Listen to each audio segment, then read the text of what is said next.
Welcome to Mousumi's creation. Mousumi's ক্রিয়েশনের সকল বন্ধুবান্ধবদের স্বাগত জানিয়ে আজকে আমি আমার রেসিপিটা শুরু করছি। আজকে আমি আপনাদের করে দেখাবো লাল শাকের ঘন্ট। এটা খেতে খুব সুস্বাদু হয়। আপনারা অনেক পদ্ধতিতেই লাল শাক করে থাকেন। আমি আজকে যেই পদ্ধতিতে আপনাদের দেখাচ্ছি সেই পদ্ধতিতে বন্ধুরা অবশ্যই ট্রাই করে দেখবেন। আশা করছি আপনাদের ভালো লাগবে। ভালো লাগলে ভিডিওটাকে অবশ্যই একটা লাইক করে দেবেন। আপনাদের বন্ধুবান্ধব আত্মীয় স্বজনদের সঙ্গে ভিডিওটা শেয়ার করে দেবার অনুরোধ রইল।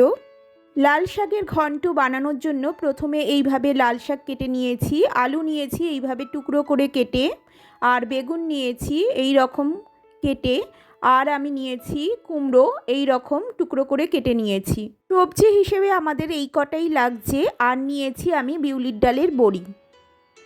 বন্ধুরা, লাল শাক খুবই উপকারী, বাচ্চাদের খুব ভালো লাল শাক খাওয়ানো। লাল শাক খেলে রক্ত অল্পতা দূর হয়। চোখের জন্য লাল শাক ভালো, চুলের জন্য লাল শাক খুবই ভালো।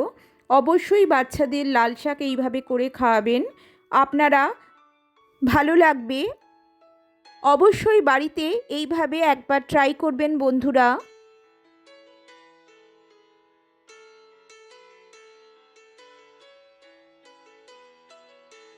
প্রথমে আমি লাল শাকটাকে ভালোভাবে ধুয়ে এইভাবে কুচিয়ে কেটে নিয়েছি। কুচিয়ে কেটে নেওয়ার পরেও আমি দুবার ধুয়ে নিয়েছি। শাক সবসময় আমাদের 2-3 বার ভালোভাবে ধুয়ে নিতে হয়। সবজিগুলোকেও ভালোভাবে কেটে ধুয়ে নিয়েছি। এখানে বিউলির ডালের বড়ি নিয়েছি, আপনারা চাইলে অন্য কোনো ডালের বড়ি ইউজ করতে পারেন। গ্যাস ওভেন অন করে আমি এখানে কড়াই বসিয়ে দিলাম। কড়াইতে আমি সামান্য সর্ষের তেল ইউজ করছি। 2 টেবিল চামচ সর্ষের তেল আমি নিয়ে নিচ্ছি। আমি এখানে বড়িগুলোকে ভেজে নেব। প্রথমে আমি বিউলির ডালের বড়িগুলোকে দিয়ে দিলাম, একটু লাল লাল করে বড়িগুলোকে ভেজে নিলাম। বড়িগুলো ভাজা হয়ে গেছে, আমি তারপরে তুলে নিচ্ছি আলাদা একটা পাত্রে।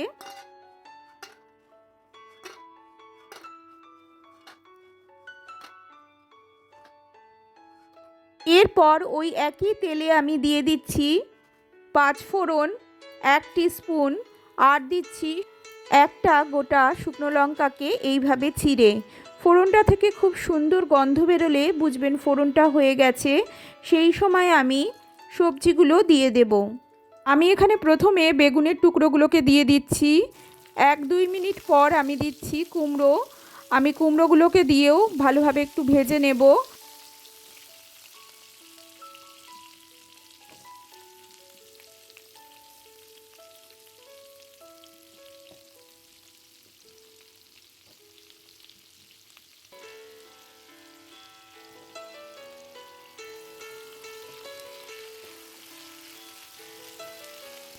তারপর আমি দিয়ে দেব আলুর টুকরোগুলো। আমি এখানে চন্দ্রমুখী আলু ইউজ করেছি, সেই জন্য আলুগুলোকে একটু পরে দিচ্ছি। আপনারা যদি চন্দ্রমুখী আলু ইউজ না করে থাকেন তাহলে আলুগুলোকে প্রথমে দিয়ে একটু ভেজে নিতে হবে। চন্দ্রমুখী আলু যেহেতু খুব তাড়াতাড়ি গলে যায় সেই জন্য আমি পরে দিচ্ছি।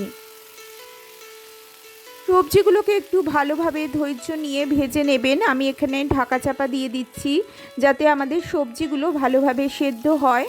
ভালোভাবে ঢাকা চাপা দিয়ে একটু টাইম নিয়ে আমি ভেজে নিচ্ছি সবজিগুলোকে। সবজিগুলোকে এখানেই আমাদের 80% সেদ্ধ করে নিতে হবে। তারপর আমি দিয়ে দিচ্ছি হলুদ গুঁড়ো, জিরে গুঁড়ো আর স্বাদ অনুযায়ী লবণ। এখানে হলুদ গুঁড়ো আর জিরে গুঁড়ো 1 টিস্পুন করে ইউজ করেছি। লবণটা আপনারা স্বাদ অনুযায়ী দিয়ে নেবেন বন্ধুরা। মশলাগুলো দেওয়ার পর ভালোভাবে কষিয়ে নিচ্ছি। আর কোনো মশলার ইউজ এখানে আমি করব না। এরপর আমি দিয়ে দিচ্ছি কুচনো লাল শাকটা। লাল শাক দেওয়ার পর ভালোভাবে মাখিয়ে নিচ্ছি আমি মশলার সঙ্গে। এইভাবে নাড়াচাড়া করে ভালোভাবে মশলার সঙ্গে মাখিয়ে নিতে হবে। অবশ্যই গ্যাসের ফ্লেমটা মিডিয়াম ফ্লেমে রেখে আমাদের রান্নাটা করতে হবে। এখানে কোনো জলের ইউজ করব না। অল্প একটু সামান্য রেড চিলি পাউডার আমি এখানে দিচ্ছি। শাক থেকে যেটুকু জল বেরোবে তাতেই রান্নাটা হবে। আমি ঢাকা চাপা দিয়ে দিলাম। শাক থেকে জল বেরোবে আর শাকটাও মজে আসবে। 10 মিনিটের জন্য আমি এখানে ঢাকা চাপা দিয়ে দিয়েছিলাম। দেখুন শাকটাও তাতে মজে এসেছে আর খুব সুন্দর লাগছে। বাইরে থেকে কোনো জলের ইউজ এখানে হবে না। শাক থেকে যেটুকু জল বেরোবে তাতেই আমাদের রান্নাটা হয়ে যাবে। সবশেষে আমি আলাদা একটা জায়গায় 1 চামচের মতো ঘি গরম করে নিলাম। তাতে আমি সামান্য হিং দিয়ে দিলাম। হিং আর ঘিটা একসঙ্গে দেওয়ার পর আমি শাকে দিয়ে দিচ্ছি। এইভাবে সবশেষে হিং আর একটু ঘি শাকে দিয়ে নিলে খুব ভালো টেস্ট আসবে।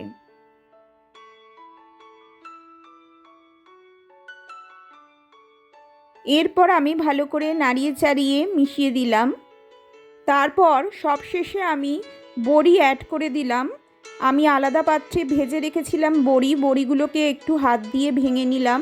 ভেঙে নিয়ে এইভাবে আমি অ্যাড করে দিলাম।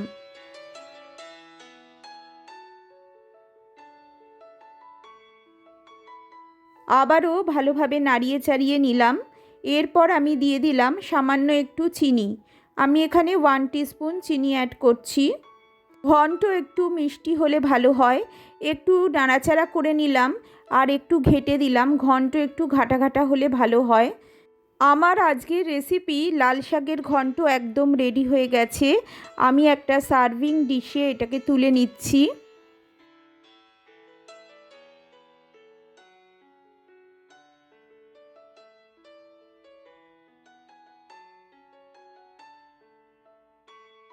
সার্ভিং ডিশে তুলে নিয়ে আপনাদের কাছে ফিরে আসছি। বন্ধুদের অনুরোধ রইল অবশ্যই এইভাবে লাল শাকের ঘন্ট করে খাবেন। লাল শাক অনেকভাবেই আপনারা রান্না করে থাকেন। আশা করছি ভালো লাগবে। ভালো লাগলে অবশ্যই ভিডিওটাকে একটা লাইক করে দেবেন বন্ধুরা। আমার চ্যানেলকে সাবস্ক্রাইব করে আমার পাশে থাকবেন আর পাশে থাকা বেল আইকনটা অবশ্যই অন রাখবেন বন্ধুরা। যখন আমি এই চ্যানেলে কোনো ভিডিও দেব তখন আপনাদের কাছে ফার্স্ট নোটিফিকেশান পৌঁছে যাবে। আপনাদের বন্ধুবান্ধব আত্মীয় স্বজনদের সঙ্গে ভিডিওটা শেয়ার করে দেবারও অনুরোধ রইল।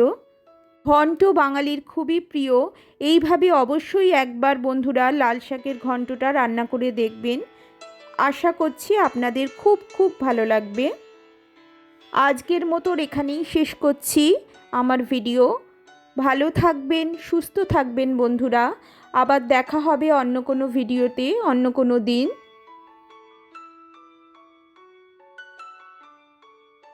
এতক্ষণ আমার পাশে থেকে আমার ভিডিওটা ফুল ওয়াচ করার জন্য বন্ধুদের জানাই অনেক অনেক ভালোবাসা।